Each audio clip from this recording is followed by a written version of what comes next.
It is my distinct privilege today to welcome Dr. Clare Craig. She's a pathologist. She has a book. It's called Expired, COVID, The Untold Story. She has an extensive, there it is right there, a background working as a pathologist and a researcher. She was at Cambridge and then Oxford. Been with the NHS for a long time, and she has now moved to the 100,000 Genomes Project and more recently to the Health Advisory and Recovery Team, heartgroup.org, I think is where you can get through to that. I just signed up for that myself. I don't know if you all caught her on John Campbell's webcast, but I found her testimony there extraordinarily compelling, and I thought I must get my hands on Dr. Craig, which we have done, and I look forward to talking to her after this. Our laws, as it pertains to substances, are draconian and bizarre. The psychopaths start this way. He was an alcoholic because of social media and pornography, PTSD, love addiction, fentanyl and heroin. Ridiculous. I'm a doctor, for sake. Where the hell do you think I learned that? I'm just saying, you go to treatment before you kill people. I am a clinician. I observe things about these chemicals. Let's just deal with what's real. We used to get these calls on Loveline all the time. Educate adolescents and to prevent and to treat. If you have trouble you can't stop and you want help stop it, I can help. I got a lot to say. I got a lot more to say.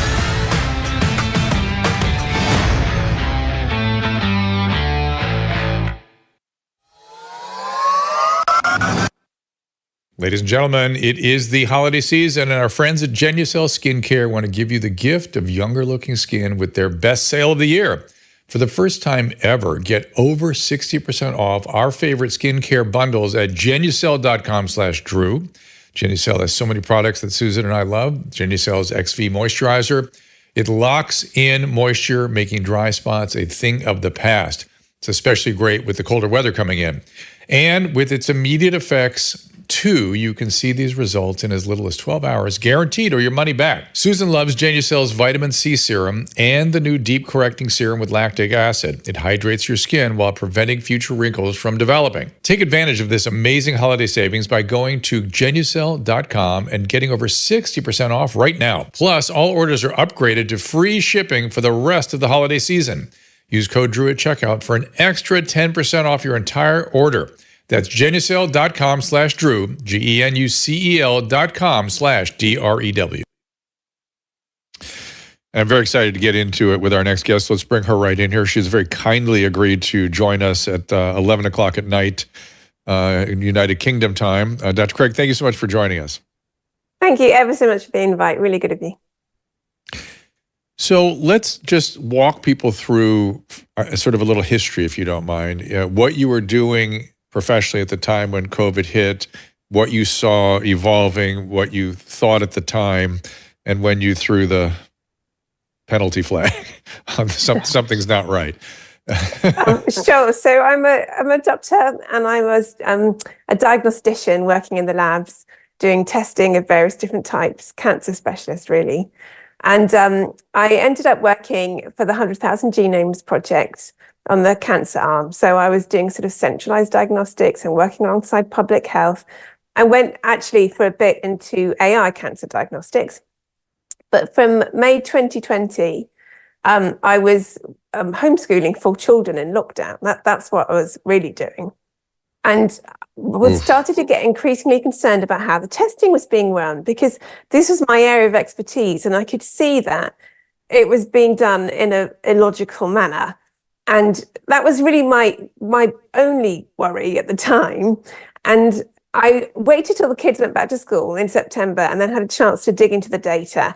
So I looked at the data and used it to see if I could, first of all, show that there was a problem I was concerned about too many tests coming back positive. And then secondly, to show that the people who are testing positive in the summer didn't have the same characteristics as those who had been hospitalized and dying in the spring. So hospitalized and dying people in the spring were more likely to be Black, they were more likely to be hypertensive and diabetic, and there's all sorts of characteristics of a COVID patient. And in the summertime, those characteristics were lost. And so that showed that the testing had gone wrong. We started to giving out random positives. And so I thought, what do I do with this information? You know, I feel like it's important to say something, but I don't really want to put myself out there. But I was persuaded to put my photo up, put my name up, and call it out. And I was so naive. I honestly expected one of two responses. Either they would say, oh, no, you're wrong because of X, Y, and Z. We've already looked at this. Or they would say, oh, yeah, okay, we hadn't realized that. We'll correct it. And that would be that. And what actually happened was I got attacked, not in the real world, just online. And then lots of other professionals who had concerns in their field contacted me and sort of, reached out in a supportive way, but also to say that they'd had this concern or that concern. And I was left sort of slightly lost, thinking, well, how do I tell if these people are genuine and if they're telling the truth, or if they're just outliers and they're slightly odd? So I had to sort of go back to first principles and work through all of the things they were saying, and gradually learned more and more, and felt like I had to speak about those things as well as the things that I was an expert in, and ended up setting up this heart group in January of 2020. Okay, well, hold on. You've leapt through quite a bit of material there. I want to tease out some of this stuff. First of all, you said that they were reporting random positives. Explain to people why the initial risk factors for alpha and delta COVID, and particularly COVID that you would test for, I'm assuming people that are sick, suddenly broke down. What was your insight in that? Okay, so medical testing, people put a lot of faith into, but it's not perfect. If it was perfect, you wouldn't need doctors and you wouldn't need testing specialists, because you could just go and get tested and you know what was wrong. And the key to getting a test right is, first of all, testing the right people. Okay, so if you go and take, say, a prostate cancer test and you test it on schoolboys, then any positives you get back, you'll know we're just testing errors because they're too young for prostate cancer. Whereas in an older population, it has a different meaning. So you have to be very wary of who you're testing in the first place. Right. And so it's the way we talk about it is that's the probability of a positive test impacts the accuracy of the test, which people don't appreciate, but that is absolutely the truth. Correct? Yeah. Keep going. And then with every test, you have a choice between, do you want to find every single possible case, or do you want to find only the definite cases? And there's an overlap, and there's like a gray area in the middle. So in the book, I describe this talking about dogs, and say, okay, let's imagine you had a test, and it was a simple test of the height of a dog, and you want to find the Great Danes. So you could put the height really high, and you would only find Great Danes, but there'd be some Great Danes that you would miss because they were shorter, or you put it really low and you find all the Great Danes, but you've got a whole load of other big dogs that you've caught up in that test result as well. So it's always a balance between one and the other. And that's what we're trained to understand as the sensitivity and the specificity of the test, correct? Right, exactly that. Yeah. And at the beginning of an outbreak of an infectious disease, the concern is that you rapidly roll out a test. First of all, you want something that's available as quickly as possible, and that it's very sensitive. You want to find any possible problem. And then the idea is that over time you can refine it. So I understand why you would start with the PCR test. The labs are all ready to do that. You just swap in and out what you're testing for. You can rapidly upscale it. And I can have some sympathy with the fact that when it was set up to be very, very sensitive. But you can't keep testing like that over the long term, because it was so sensitive, the way they set it up, that a sample that had only 3 or 4 viral particles in it, which is enough, which you could find in a single aerosol in the air, that would be enough to call a positive. Which means that people who are breathing contaminated air could test positive, even when they're completely healthy. It means people who've breathed in virus and their immune system's dealing with it, and they will never be infectious to other people, and they will never get a symptom, will test positive. And so the positive results had no clinical meaning. Because from a clinical point of view, you want to know one of two things. You have either the question of, here's this sick person coming into hospital, and we want to know why they're sick. And you have a separate question of, well, we've got people who are contacts, we want to know if they're infectious. And the way it was set up wasn't right for either of those questions. It was set up to find anything and everything. And that it was so sensitive that the problem you'd have would be in an intensive care unit where the air has got virus in it, inevitably, because some of the patients will be sick. And other patients who are breathing that air are going to test positive. And when you've got patients who are dying, when we're dying, our immune systems are not as good as they normally are at fighting off viruses. And if you're testing like crazy, you might find virus in people who are dying that wasn't really the cause of their death. That wasn't really a problem for them at the time. It was just that their immune system's not working properly, and so that you could find anything. And there was, at the time, I do remember there being some conversation about this sort of this concentration of PCR. Sort of people, started discussing it. It was dismissed out of hand. I mean, nobody took that conversation seriously at the time. Were you eventually listened to as someone who comes from the public health, the NHS, from this department? It literally is your expertise, and no one's listening. No, so nobody listened to me. But moreover, in our country, we've got a national body who are charged with screening testing, so that they are responsible for the ethics and the rollout and the running of mass screening programs. And they were not consulted at any point. They were just completely kept at arm's length from the whole setup, because they'd be saying the same thing that I'm saying. It was done in the wrong way. It was done to magnify positive test results. Like, you wouldn't have done anything differently if you wanted more positive test results. Right, of course. All right, and so there we are with that issue, which was the testing. And so you immediately knew something was not right. Interesting. It's so interesting to me that there's sort of there are two aspects to abandonment of our usual concern about sensitivity and specificity, echoed in our abandonment of our risk-reward sort of analysis of every therapeutic, whether it's pharmacological or non-pharmacological intervention we did. We abandoned risk-reward analysis. And there was a similar kind of lack of willingness to go back and refine the testing and the production of the vaccine.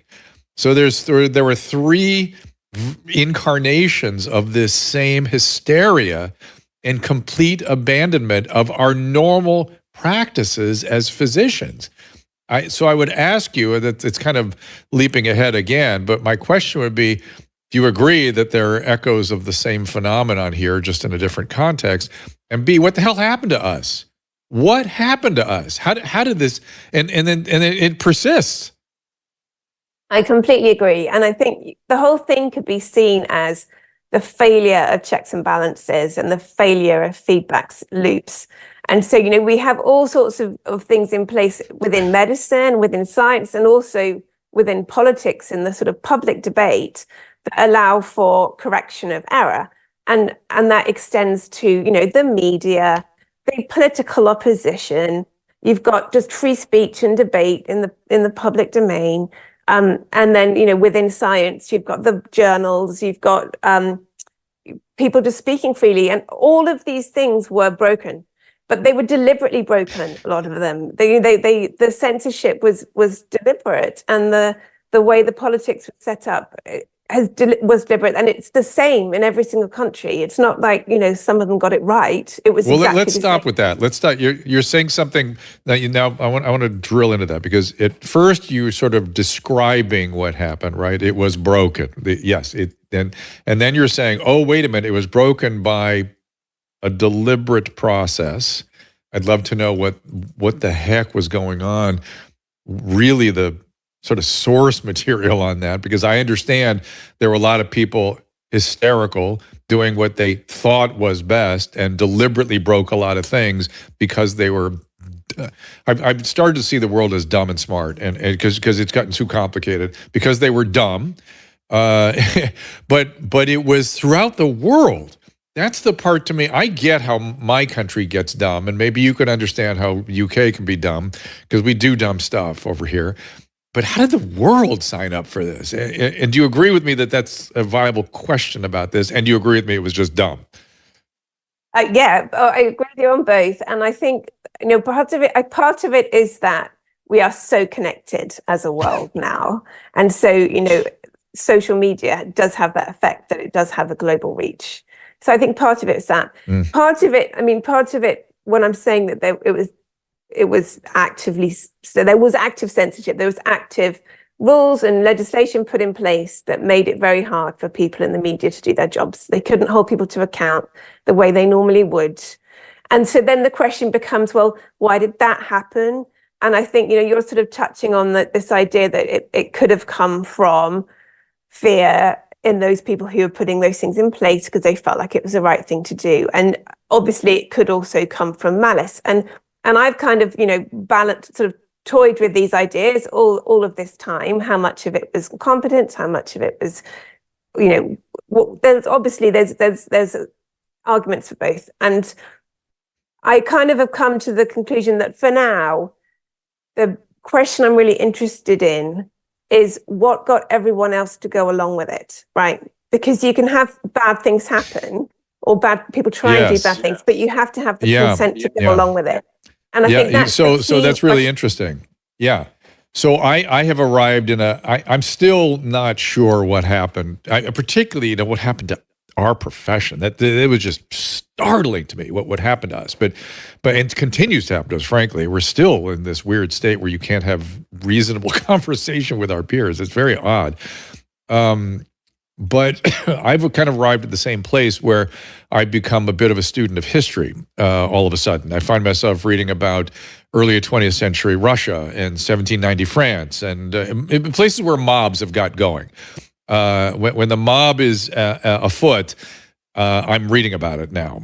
And much to my, I guess, surprise and dismay, lo and behold, these are not such common things throughout the historical sweep, even though in our lifetime we've not really been exposed to it. I think we thought we sort of concluded it with the Second World War, but no, lo and behold, this seems to be a feature of humanity and societies, at least in their current frame. What are you thinking? Absolutely, and that's is very, very frightening aspect of it, because when you look at it through a historical lens, you realize that it's innately human, and that a lot of it's to do with fear. Fear is incredibly powerful and gets people to it captivates people, and it keeps them going for years in a state of irrational thought. And obviously when other people are surrounded by other people who are fearful, that becomes almost contagious. And, there's all sorts of examples that we can pull out, the Spanish Inquisition or the Salem witch trials. There's all sorts of examples of hysteria where often in those examples, the solution came from outside. There were little pockets of problems going on in the world, and an external force was what resolved it, which, of course, this time round, we haven't got that. The whole world is swept up in this. And so it has to sort of this has to come bottom up, I think. And I think it is coming bottom up. I'm kind of optimistic compared to where I was. Why? Well, I think that people are starting to talk, they're starting to speak. I feel like the fear has subsided in more and more people, and they're wondering what just happened, And I think there's also something whereby there's been a lot of hyperbole. And there's been hyperbole on both sides. And I think that people are getting sick of hyperbole on both sides and wanting to try and understand where the nuance lies. And so once we're at that point, we can start to have grown-up conversations again, I hope.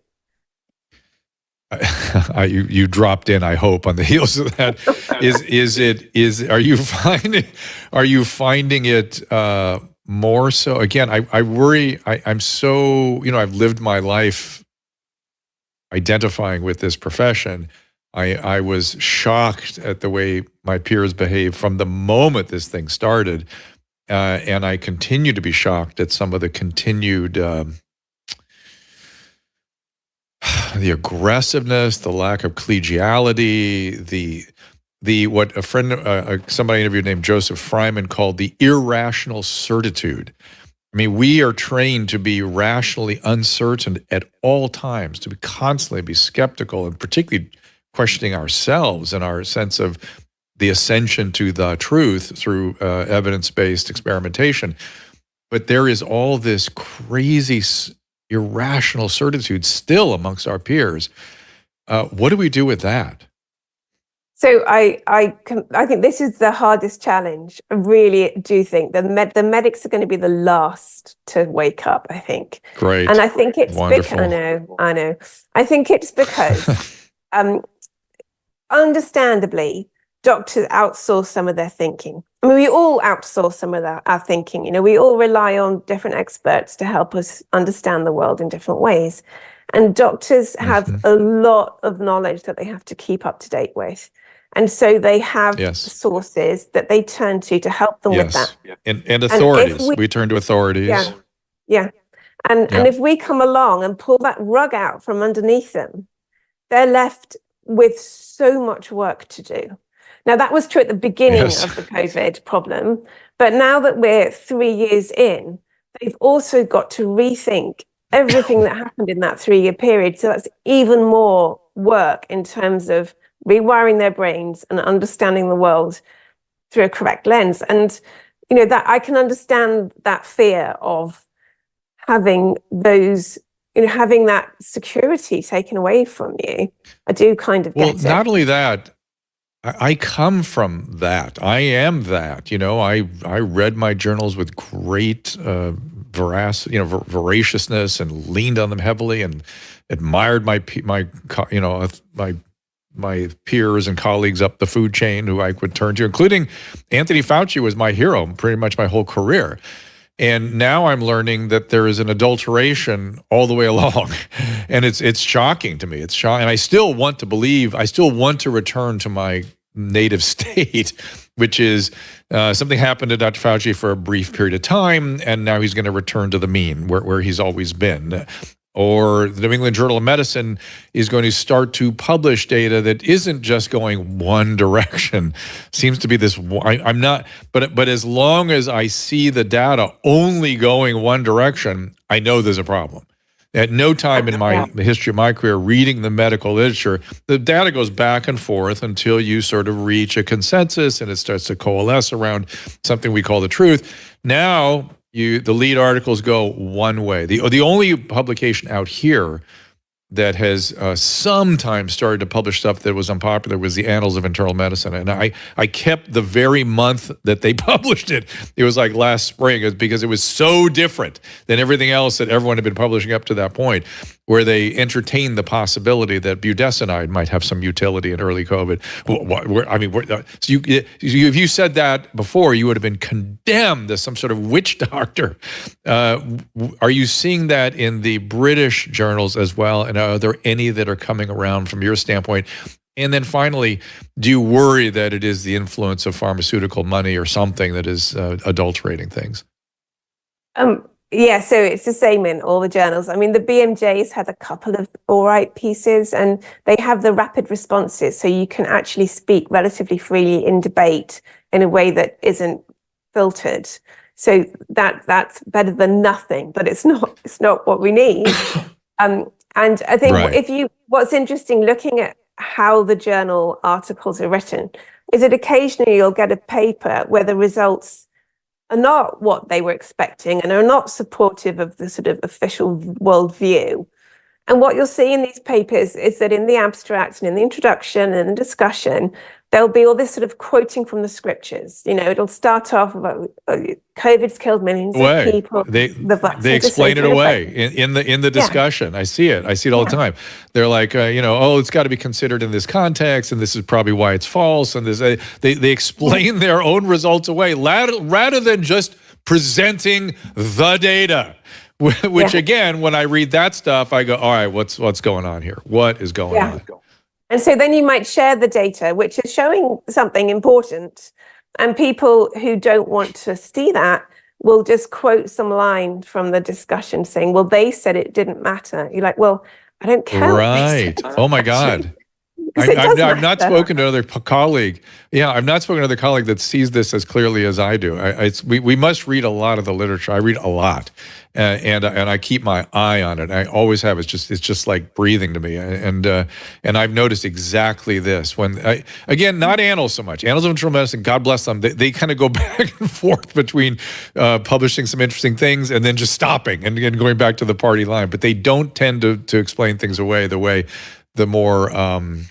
the canon does, the way New England Journal and the way JAMA particularly, it goes way overboard to explain problematic data away. Yeah, and there's all sorts of data that's missing from these studies. There was one study where they plotted the vaccine effectiveness on this graph, and they had a variety of different graphs over a long time frame. And at the point where the vaccine effectiveness hits 0, and obviously went then below 0, meaning that it was making things worse, they just removed that part of the line, and the peer reviewers let it through. And there were some studies. There was a study on the length of menstrual cycles after the vaccine, where the graph that was with this paper is just completely unreadable. It's out of focus, and you can see sort of through the blur that there are some women who were bleeding for months and months on end, right? Which was the story. That was the story. We don't care what's happening to the women that were fine. And it's just in this blurry graph with no mention of it in the rest of the paper. And so, the peer review process is completely broken. They're not calling out the missing things. They're not correcting how it's done. They're not actually sort of, making sure that people are sort of doing their best work. I mean, that's the idea, isn't it? Yeah. That and that's not happening at all. It's just we're trying to ascend to the truth, which is an impossibility. It's a process, and I've seen a lot of minimization. Like X number of young males get myocarditis, which is a very small number, and it's only 5 out of 1,000, and it's a very small. Nowhere, and this is the part that jumps out at me. Yes, it's a small number. Now, please, if you wish to point that out, give me the data on how many males of that age have long-term medical consequences from infection with COVID, so I can do the risk-reward analysis. Well, of course, the data is approaching 0 for young, healthy males on the COVID side, and 1 per some tens of thousands or whatever, of which half at a year have persistent myocarditis. That is breathtaking to me. That is breathtaking that circulation article was not a headline everywhere for every doctor to think about, and every time they gave a vaccine, and every time somebody went to college and was mandated to have the vaccine, that they put their school on notice that if I end up with persistent myocardial damage, I will sue the shit out of this institution, because the probability of me needing this vaccine is 0. The probability of me protecting somebody else is 0. Why are we doing this?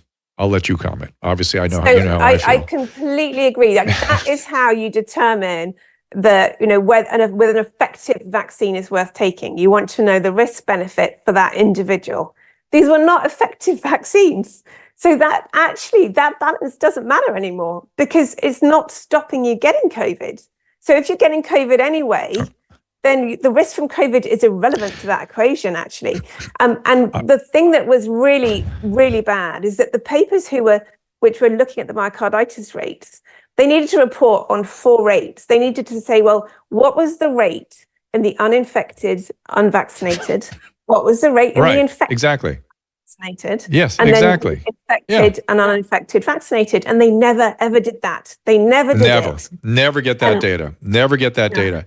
But I would argue, I'm willing to concede that what you just said about the efficacy of the vaccine is a debatable point. I'm willing to concede that.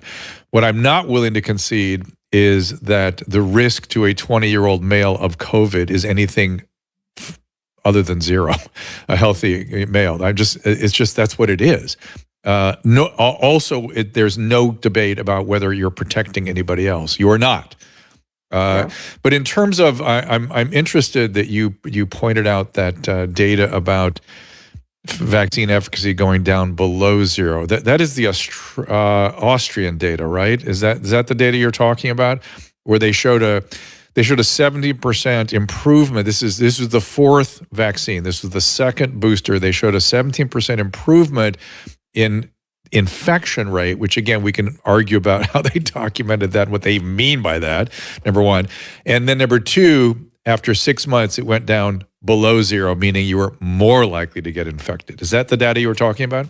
Actually, no, the data I was talking about was from just second dose data. This has been going on for ages. It's the same game played again and again and again. And one of the things we noticed really early on in 2021, I didn't mean to be talking about the vaccine so much, but anyway, let's talk about the vaccine. Early in 2021, we noticed that every country that was rolling out the vaccine was getting a massive surge of COVID. And we waited and waited and thought, well, maybe this is coincidental because it could have been. And so we'll say, well, which country's next? Is it going to happen there? And it did, and it did, and it did. And it just kept going in that same way, with Japan and South Africa being the last to go months later, and same story. And in the meantime, at the beginning of 2021, researchers were actually being quite open and honest about what the impact of the vaccines was. And what they were reporting was a 40% increase in the infection rate in the first 2 weeks after vaccination. So there was this risk period after you had the jab before there was any alleged protection. And all of the scientists and all of the public health people were ignoring this 2-week period in their calculations. Now, of course, if you are more likely to get infected earlier on, then, and there's only a certain percentage who are susceptible to any one variant, then all you're doing is making the cases earlier, and you can then look later on, and it will look like you've had an effective vaccine simply because the people who were going to catch it have already had it and they're immune now. So you can create this statistical illusion just by ignoring that 2-week period. And they've all ignored that 2-week period. Sometimes they ignore 3 weeks. And it didn't just happen after the first dose. It happened after the second dose. It happened after the third dose. And it makes sense that it would happen, right? Because what you're doing is injecting this instruction into the body to make a foreign protein all over the place in many, many cells. And the immune system is very, very busy dealing with that, which makes you more susceptible to any infections that are in the air, because your immune system is not able to do its day job at the same time because it's doing something else. And we know this because we're in that early period as well. Other viral infections are much more likely. So people were getting shingles, they're getting EBV, they're getting CMV. So these are some of those viruses are viruses that are dormant in the body. And so you've knocked the immune system sideways. It can't keep these latent viruses at bay, and they reappear. And so, it would all kind of... Is that something... I'm not familiar with that notion in relation to vaccines generally. Is that true, or is it specific to this vaccine? So I wasn't either. I mean, literally, we were just looking at the evidence as it was coming out, but obviously then asked that question. And there are papers of influenza vaccine doing the same thing in children. So people after influenza vaccines are at much higher risk of other respiratory viral infections. So, overall, your risk of respiratory viral infections gone up, even though influenza might have gone down. So, there is other evidence, but I think these vaccines in particular are, they really give such an enormous hit to the immune system because of the volume of foreign protein that's being made. So a couple of things. I'm going to take a little break here for a second, but I think it's so interesting that you mentioned the Spanish Inquisition in relation to these historical moments, and I keep pointing out, sort of a simple way of addressing our present behavior as, the people that silence, the people that do the what's the word I'm looking for? Where you silence other people, the stupid me, I can't think of a word, but what is it? Censoring About the people. The people that do the censoring are never the good guys, number one. They're never the good guys. And if you want the most clear example of someone who was at his historical moment promoting severe misinformation that absolutely challenged the nature of reality. He was so wrong. His name is Galileo Galilei. He was a absolute misinformant, daring to say that the earth revolved around the sun, which ran against everything, including the very nature of reality itself, as far as the church certainly was concerned. Thus, the Spanish Inquisition came and silenced him. We all look at that as a good thing now. Is that you want that? You want to be a part of that? Is that what we think is a good a good way to participate in our present moment? I don't know about that. The other thing is, you said something about where is this coming from? I forget what that was exactly in relation to what we were talking about just a moment ago. I guess it was the again the censoring and whatnot of the journals and where this is all still coming. So let's take a little break. We got to hear from the people that really support us here. The book is called Expired. I suggest you check it, get it now, Amazon, wherever you get your books. There it is. You can also follow Dr. Craig and her organization at hartgroup.org. I've just signed up myself. And Twitter is /Clare, C-L-A-R-E, correct? Not A-I-R, A-R-E, yep. Craig Path for the pathologist. And we'll be right back after a few minutes here. Hang with us. If you're trying to figure out the right present for someone, you will not go wrong with gifting the most comfortable sheets, clothing, and accessories that your friends and family have ever felt. Of course, I'm talking about Cozy Earth. Cozy Earth has the softest and most comfortable sheets, blankets, towels, PJs, joggers, and more, guaranteed. Susan and I love them. In fact, we still have Cozy Earth sheets on our bed. I slept in them last night. I was thinking of how great they were. And look at this. I'm wearing one of their super comfortable t-shirts right now. I just can't get enough of Cozy Earth. Their sheets are durable, machine washable, and come with a 10-year warranty against defects. So no surprise that Cozy Earth's brand has been featured on Oprah's Favorite Things for 5 years in a row. Whether it's their luxury pajamas, super soft bedding, loungewear, or plush bath towels, you will love shopping and gift giving at Cozy Earth. Here's my gift to you this holiday season. Go to CozyEarth.com, enter code DREW to save 40%. That's CozyEarth.com with code DREW. CozyEarth.com, code DREW, save 40%. I think everyone knows the next medical crisis could be just around the corner, whether it comes in the form of another pandemic or something much more routine like a tick bite. You and your family need to be prepared. That's where the Wellness Company comes in. You know the Wellness Company. We have their physicians on like Dr. McCullough frequently. The Wellness Company and their doctors are medical professionals you can trust. And their new medical emergency kits are the gold standard when it comes to keeping you safe and healthy. It's a safety net. It's an insurance policy that you hope you're not going to need, but if you need it, you sure as heck are going to wish you had it if you need it. Be ready for anything.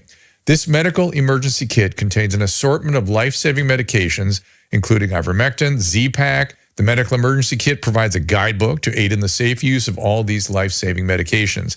From anthrax to tick bites to COVID-19, the Wellness Company's medical emergency kit is exactly what you need to have on hand to be prepared. Rest assured, knowing that you have emergency antibiotics, antivirals, and antiparasitics on hand to help you and your family stay safe from whatever life throws at you next. Go to drdrew.com/TWC. That is drdrew.com/TWC to get 10% off today. Just click on that link. Yes, thank you to our friends at the Wellness Company. Do check them out. There's a lot of stuff at their website in addition to the emergency kit. I'm sorry, Susan? And Cozy Earth, of course, too, which we slept in last night. I love those sheets and I've been looking for my shirt, my T-shirt with them. On my bed Clare right Craig now, is too. Here with me is saying, love I them. hope you tell them how much I like their stuff. And I want more T-shirts, please.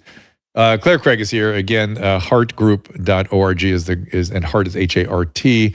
She's going to tell us about that in a little while, more about that organization. But I want to get back to a couple things you said that I wrote down.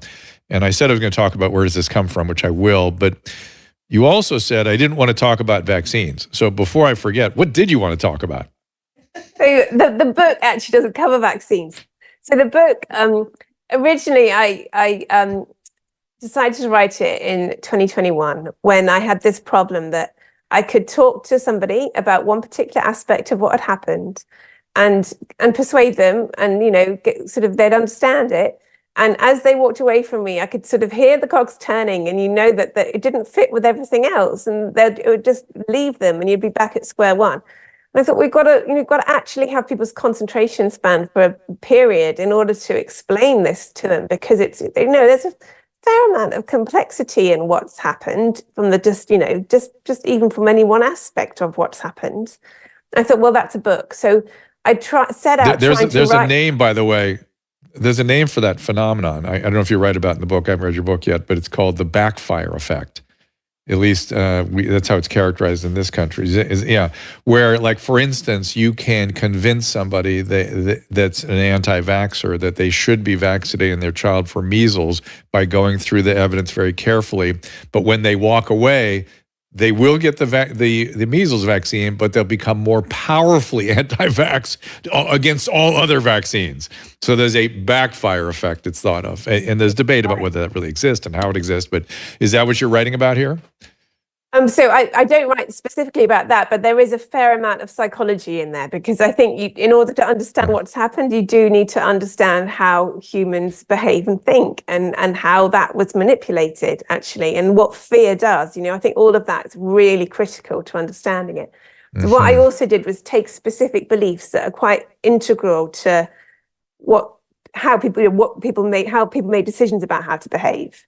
So those beliefs, things like it's that the disease is only spread through close contact, and that asymptomatics is a thing, and that lockdowns work. Each of these beliefs, and start with where people were at, right? So start with why they believed what they believed, and then take them gently through which bits of those were wrong and why people were getting them wrong, and sort of come out the other end thinking, okay, well, maybe that one was, not quite as clear cut as I thought. Let's move on to the next one. So what I really wanted was them not to run away, because that was the problem we've had, isn't it? That people have become more and more polarized, and they can't listen to each other because it's foreign language. It causes entrenchment. That's been my goal too. Yep. Yeah. Yep. And so it's a challenge. And what happened in the end was I wrote too much, because all that explaining made too many words. So I just pulled the vaccines. So I thought, well, actually, I've got this book now which talks about lockdowns and masks and the virus and how it spread, without actually being that controversial these days. That those topics are sort of on the table.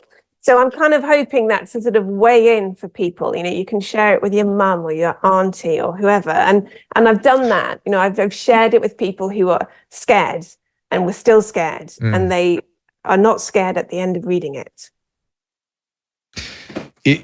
I think if I hope you'll publish the vaccine piece of it, but in that one, I think it's a little bit harder sell, a little more complicated too.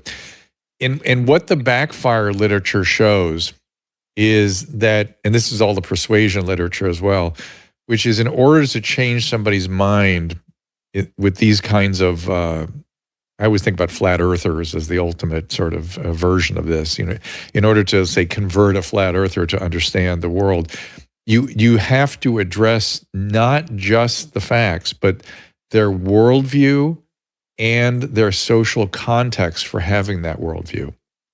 In other words, if I become suddenly skeptical about flat earther, and I don't mean to pick on that population, but I'm sympathetic to them, because I was essentially that when it came to medicine, and I had to address my worldview too.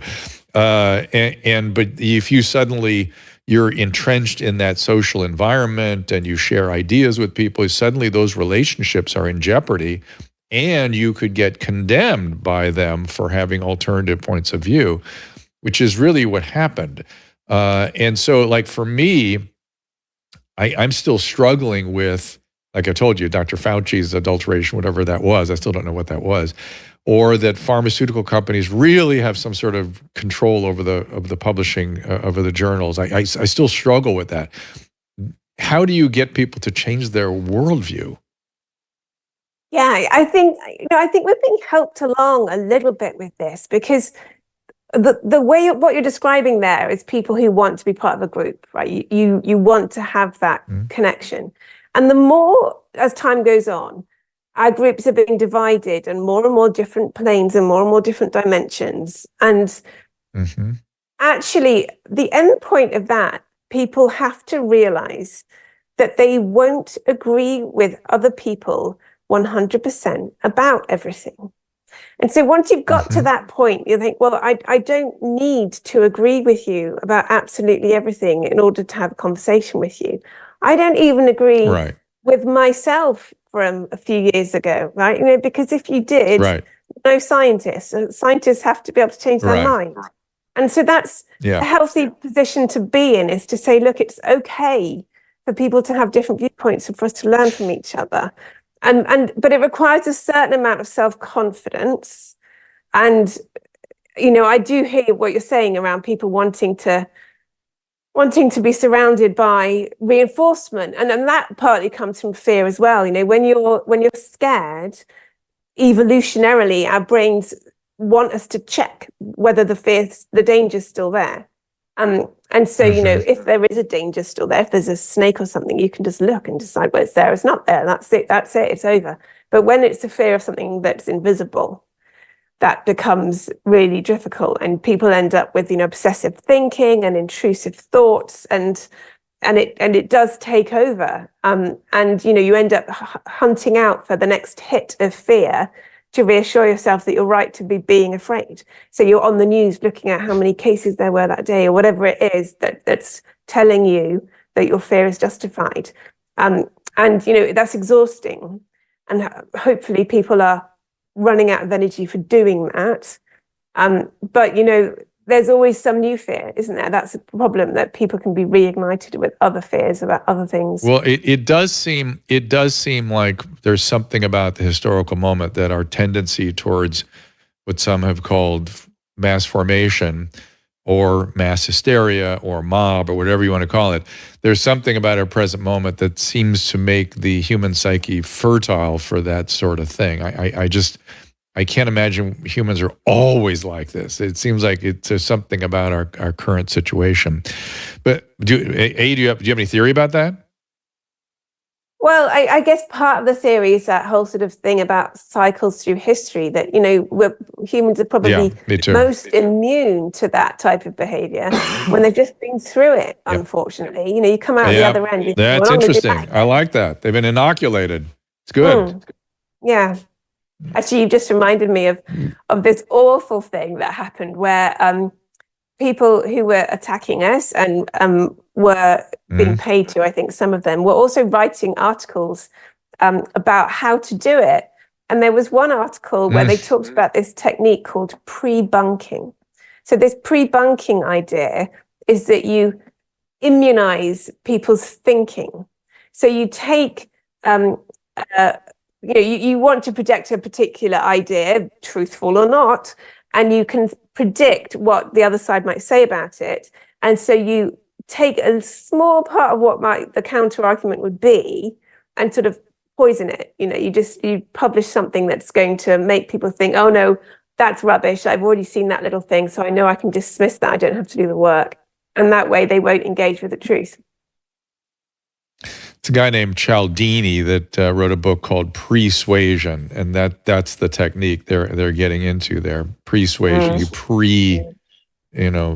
sort of persuade the individual or make them more likely to be persuaded with some suggestions, let's say.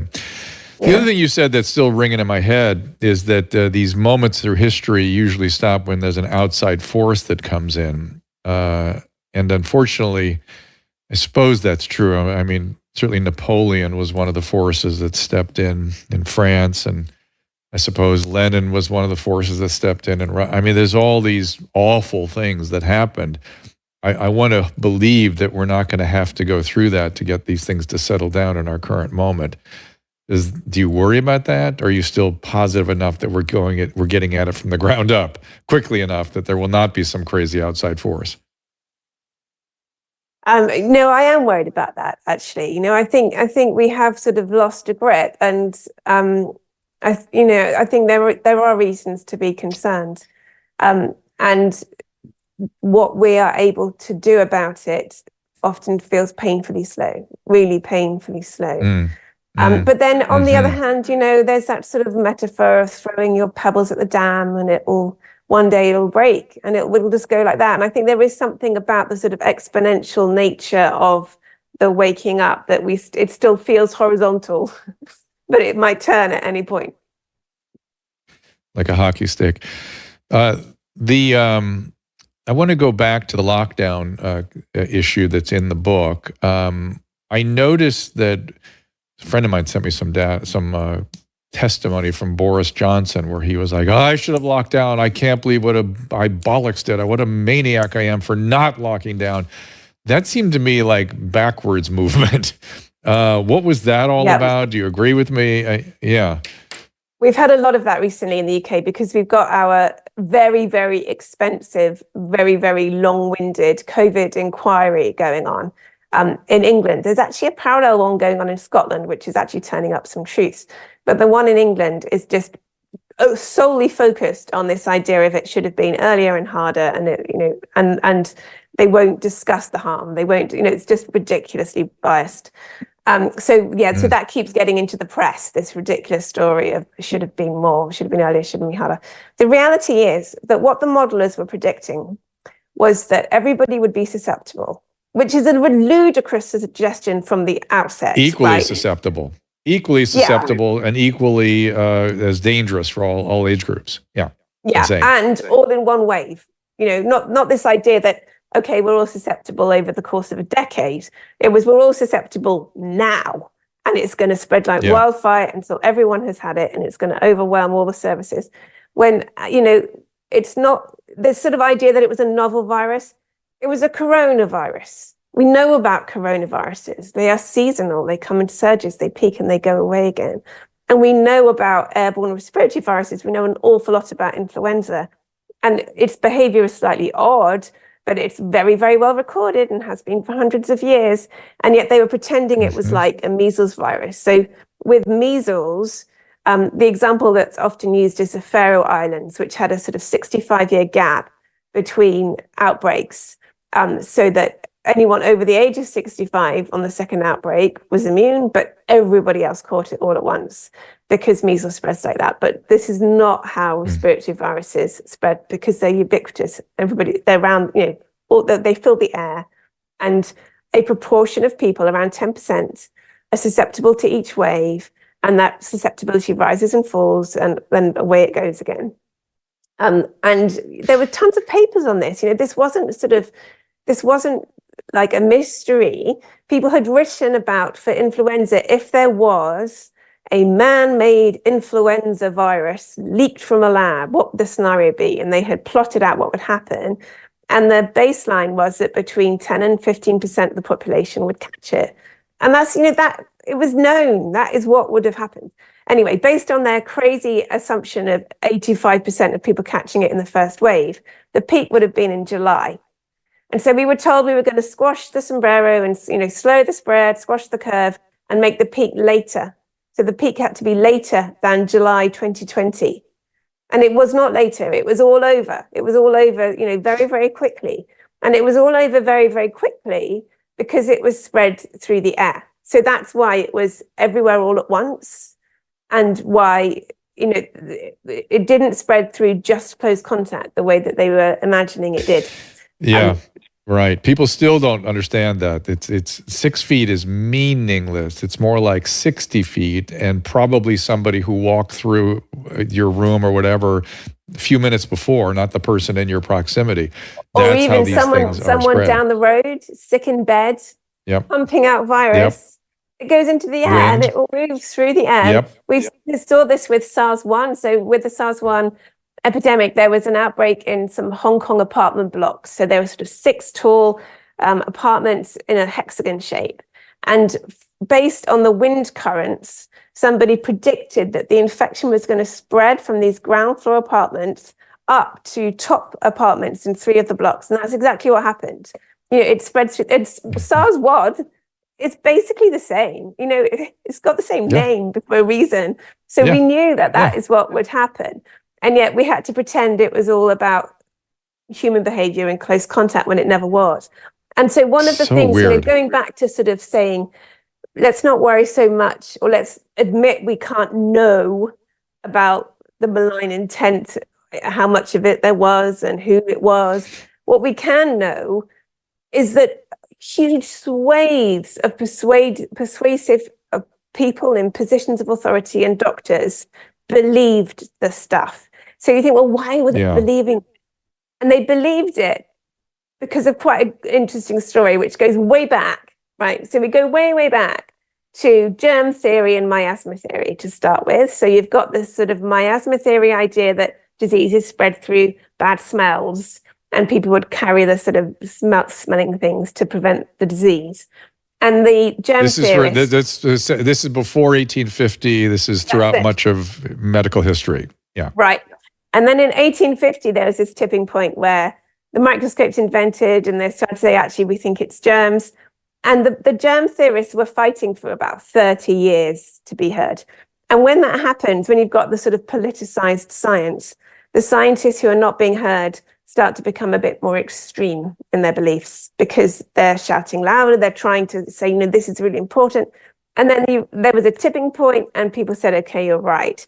But they brought along with them some beliefs that were not really evidence-based. They went a bit beyond where the evidence sat. And in 1910, there was an important public health official called Charles Chapin in Rhode Island, Providence, Rhode Island. And he was evangelical about germ theory. And specifically, he wanted to rid the world of this idea that you could catch anything through the air. He thought miasma theory was not just wrong, it was completely wrong. And so even though he admitted that you could find germs in the air, that, he'd found them, they were there, he came up with some kind of excuse saying, well, these germs were either not enough or they weren't virulent for some reason that he couldn't explain, because he just wanted the belief that it was close contact to be pushed through. And part of that evangelism came because he was correctly believing that if you separated hospital beds in infectious disease wards, there was less spread of disease on those wards. So there is something about, even with aerosol spread, it's higher dosages if you're near people. So he got that right. But because he knew that, he sort of went so much further to say that there was no such thing as airborne spread. And to be honest, he was a slightly strange man. He had sort of obsessive compulsive disorder. And he describes in his book this fear he has of other people's saliva, how they lick their finger and then turn the page, and then he has to turn the page and he has to touch, handles and things that other people have touched that might have their saliva on them. And he's the one that came up with this idea of mouth spray, he calls it, that will fall within 6 foot of a person. And so as long as you are 6 foot away, then you'd be protected from this mouth spray. But it's literally, these were the sort of delusional beliefs of a guy with obsessive compulsive disorder. That's where it really originated from. It's not from an evidence base at all. And this, and to be honest, I don't want to sort of be too hard on the guy, because in his book, he also has paragraphs where he says, well, I sort of have done a bit broad brush here. I've made lots of assumptions about lots of diseases behaving in the same way. And of course, we've got to keep investigating and learning, and there'll probably be more nuance than I've said. And we're over 100 years out. So we can't really blame him, because what have we been doing for the last 100 years to actually find out more about this? And there must be something weird in the human psyche that we believe that somehow smells are a sign of something, and that only spit transmits something. And it's just, we got it all mixed up with the masking. The masking was just so wrong. The aerosols get through everything. They just do. Yeah. And it's not at all clear there was really any body fluid transmission to speak of. You kissed me the morning I had COVID, Susan, and you didn't get it. Shocking. And yet you ran out of the room appropriately and didn't come back. I didn't hear you. I kissed you the night before. No, that morning. It was Christmas Eve. All right, whatever. The point is, we've been just weird, a primitive man in terms of how we've been thinking about these things. And again, the odd thing is our colleagues glomming onto it. Yes, things are. Now that we know it, there's a 3-day incubation period. You really can't catch it until the 3rd day you're sick, right? Well, no, it's a little more complicated than that. But be that as it may, things that were the certitude about everything should be questioned, including asymptomatic spread and 6 feet and masking, and all these things were just nonsense for the most part. And I've heard you say, Claire, that you were afraid during the early part of this pandemic. I was not afraid, but I conceded. I conceded to the government. I said, okay, you're preparing for the worst case scenario. You have a lot of responsibility. I guess I got to concede and be a good citizen. But I looked at the Italian thing and I said, that's not us. That is not the American system. There's something wrong with their system. There's something about the kind of people that are getting sick there that we need to look at. The Chinese thing looked like total communist propaganda to me, so I was never scared. But you were scared at the beginning. How did you switch why were you scared? How did you switch from scared to not scared?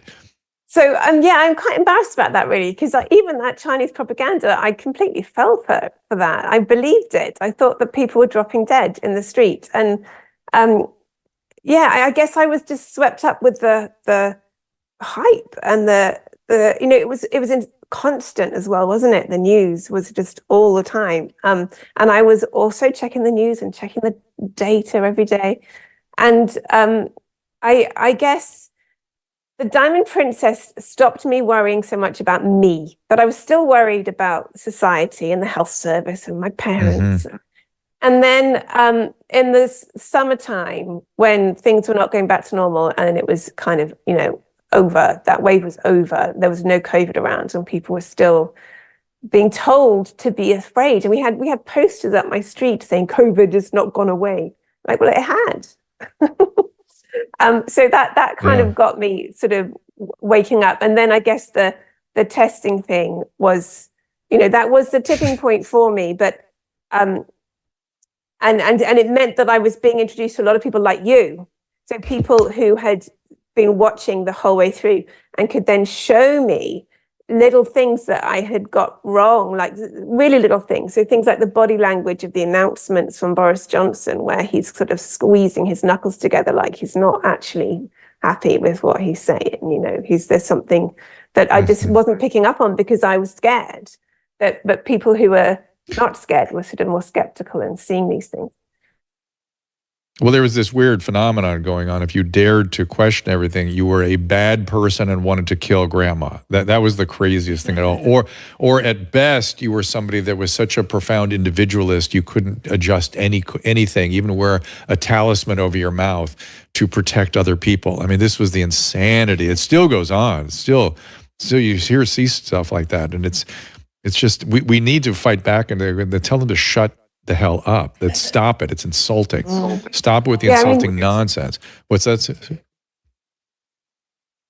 So we'll take some calls here. Go ahead. So I was just going to say, at medical school, when you go through medical school, obviously you learn a lot of facts, but they like to teach you through stories because people learn better through stories.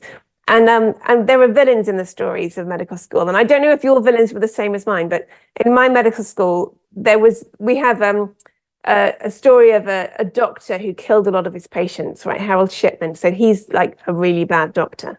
But worse than him was an anti-vax doctor. And worse than that was anyone that spoke out during an epidemic. We were taught this at medical school. If you're stepping out of your lane during an epidemic, you're a danger to the public and you're the worst kind of doctor there is. And so all of my colleagues have been indoctrinated with these beliefs about, these are the baddies in medicine, and they don't want to be one.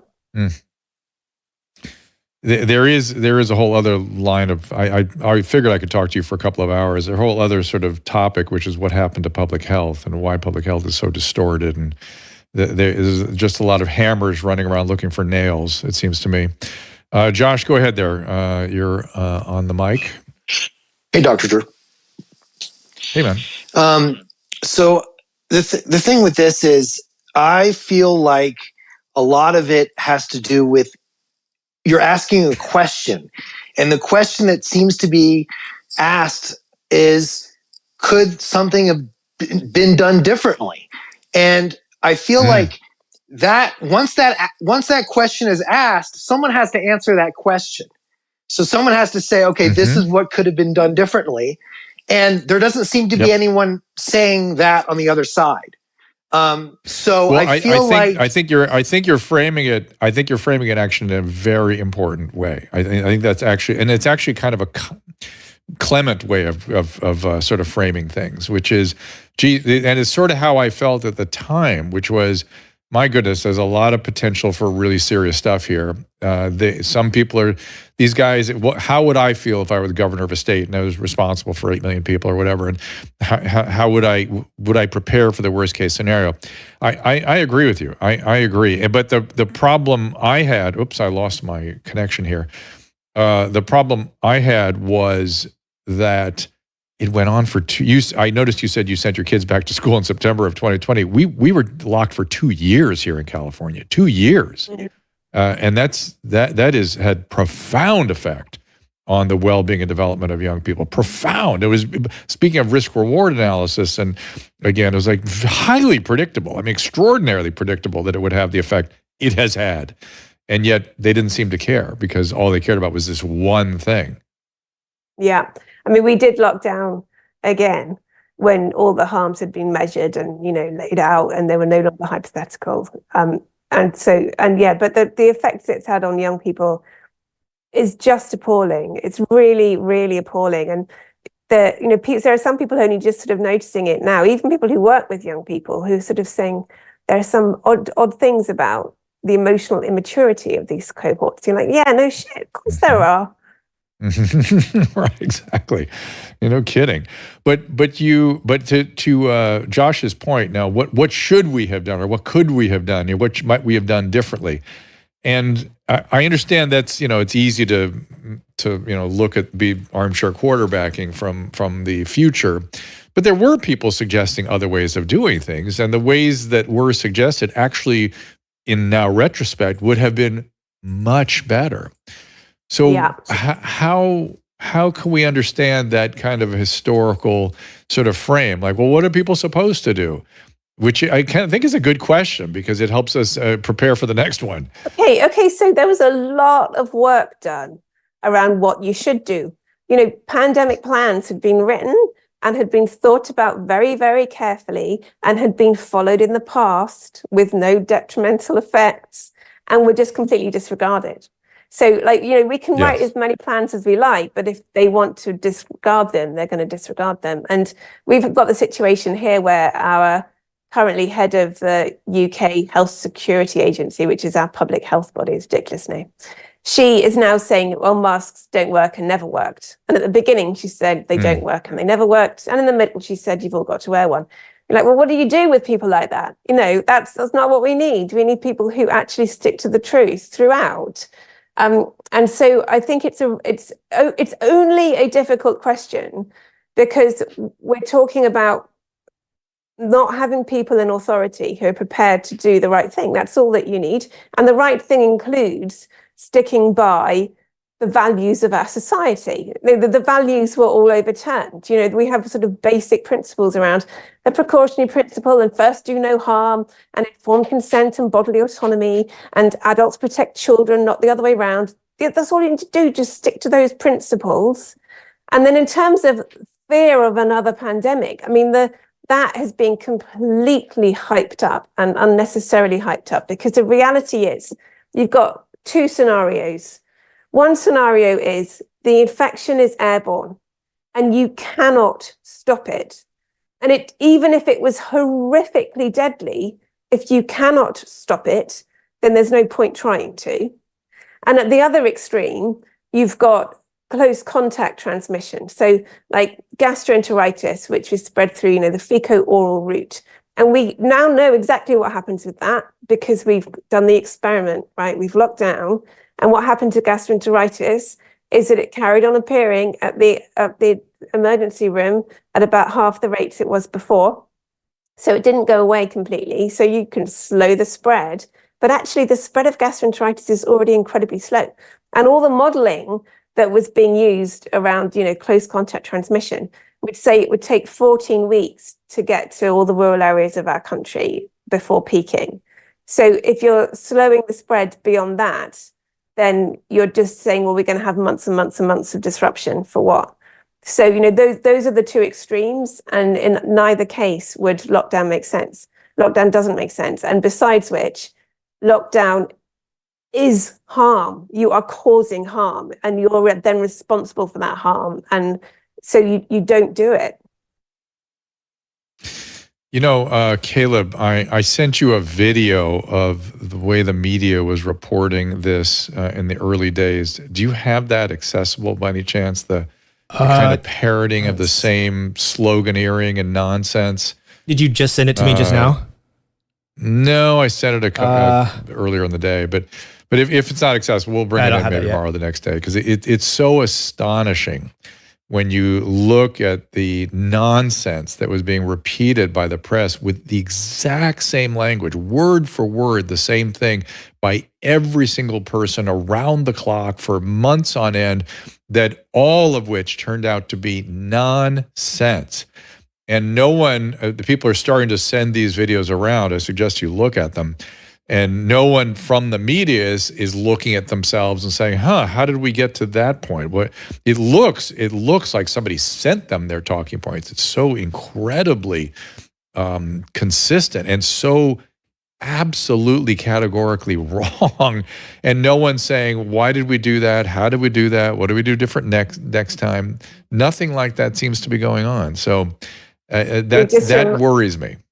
You reminded me of that moment when Rochelle Walensky describes how she heard about the trial from CNN and got all excited about how brilliant it was. So you're like, hang on a minute, you are the CDC director and you're not looking at the evidence. You're not looking at the evidence and making a sound decision based on it.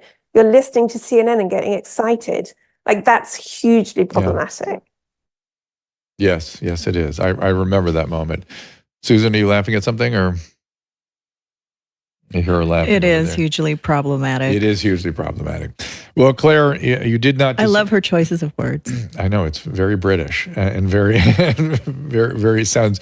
We sound dumb here by comparison. And again, I see the whole world now as smart and dumb, and that's how I've just distilled things down to their basics. They're right and they're wrong. They're smart and they're dumb. That's it. I'm getting too. I got too into the weeds on every single topic. Okay. Hang on a second. I want to just respond to something on the Rumble Rants. IED says, Paxlovid Drew passes out Paxlovid to his elderly patients like candy. No, I do not.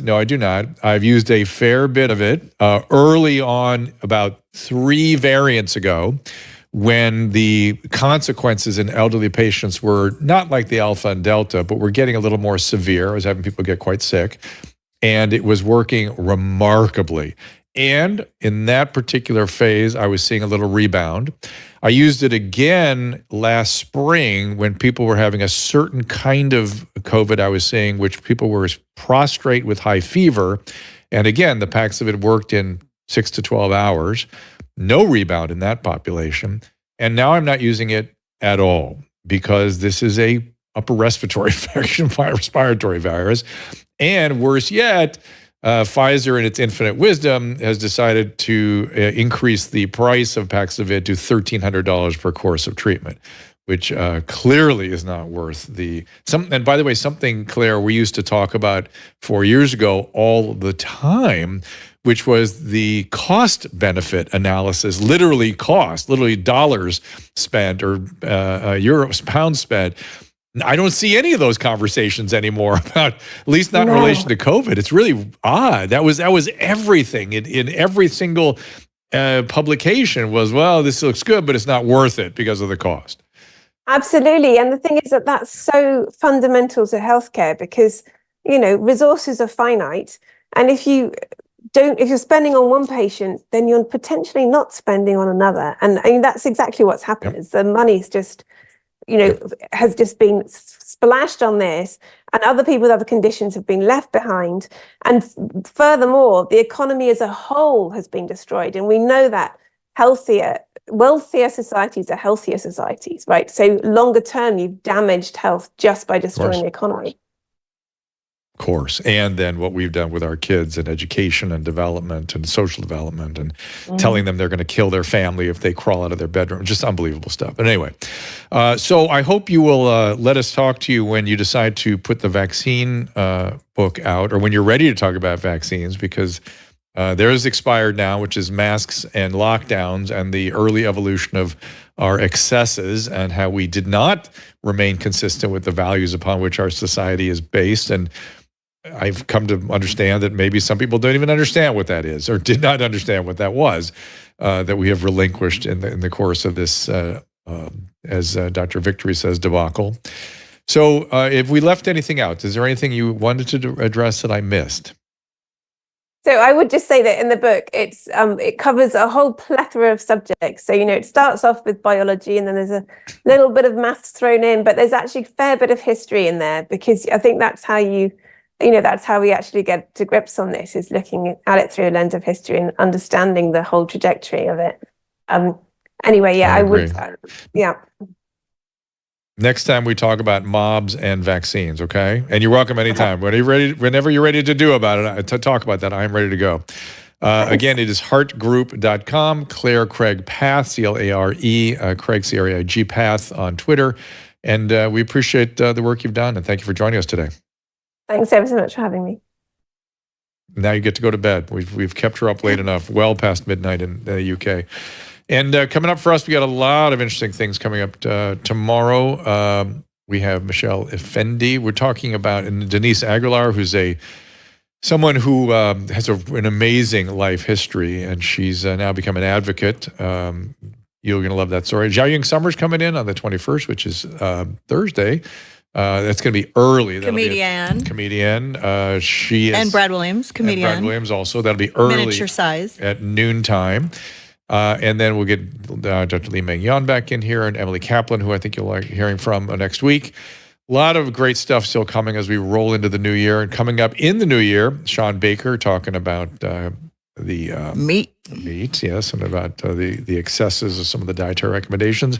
Brian Kilmeade agreed to come in on the 3rd. Jim Brewer on the 4th. Roseanne coming in on the 10th, and Dr. Paul Alexander that same week. And I like how your voice gets louder when you say Roseanne. You're excited. I was very excited. So I was on Roseanne's show. We had a good time. I don't know if that's aired yet on her podcast. I think that's coming up. So look for me there. And until then, Susan, thank you. Caleb, thank you. No, thank you. No, thank you. We will see you tomorrow's Wednesday. So we're going to be at our 3 o'clock hour, normal time. And then again, reminder that Thursday is at noon. So we'll see you tomorrow at 3 o'clock Pacific time. Ask Dr. Drew is produced by Caleb Nation and Susan Pinsky. As a reminder, the discussions here are not a substitute for medical care, diagnosis, or treatment. This show is intended for educational and informational purposes only. I am a licensed physician, but I am not a replacement for your personal doctor, and I am not practicing medicine here. Always remember that our understanding of medicine and science is constantly evolving. Though my opinion is based on the information that is available to me today, some of the contents of this show could be outdated in the future. Be sure to check with trusted resources in case any of the information has been updated since this was published. If you or someone you know is in immediate danger, don't call me, call 911. If you're feeling hopeless or suicidal, call the National Suicide Prevention Lifeline at 800-273-8255.